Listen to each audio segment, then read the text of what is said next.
S I F C کے زیر اہتمام اگر ہم بات کریں آئی ٹی سیکٹر خاصا امپروو کر رہا ہے، خاصا بوم کر رہا ہے، اور پچھلے کچھ عرصے میں اس نے پاکستان کی اکانومی کو جس طریقے سے سپورٹ کیا ہے وہ کمینڈیبل ہے. اس کے حوالے سے ہم گاہے بگاہے پروگرام میں بات کرتے رہتے ہیں. ابھی کرنٹ سچویشن کے حوالے سے آپ کو بتاتے چلیں کہ گزشتہ سال میں آئی ٹی کی برآمدات میں 2.6 ارب ڈالر تک کا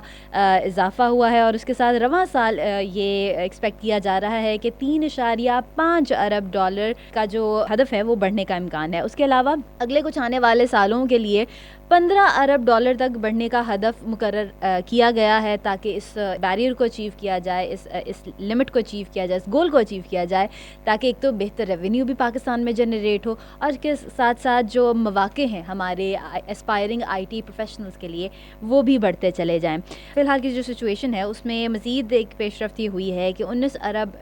روپے جو ہیں وہ کراچی اور اسلام آباد کی آئی ٹی پارکس کے لیے مختص کیے گئے ہیں، اور اس کے علاوہ 22 ارب روپے جو ہیں وہ سافٹ ویئر ایکسپورٹ بورڈ کے لیے مختص کیے گئے ہیں، تاکہ بہت سارے آئی ٹی بیسڈ انیشیٹوز دیے جائیں، اور اس سے ہمارے آئی ٹی سیکٹر کو خاصا ایک جو ہے وہ ایج ملے گا.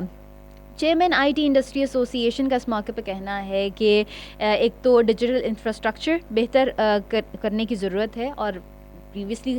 اب تک جو ہے وہ کافی بہتر ہوا بھی ہے، اور اس کے ساتھ ساتھ کنیکٹیوٹی کو بہتر بنانے کی ضرورت ہے تاکہ بہتر طریقے سے کام ہو سکے آئی ٹی سیکٹر میں. اینڈ ادر دین دیٹ بہتری لانے کے لیے ہنرمند افراد کی قوت کو بھی بڑھانا ہوگا، تاکہ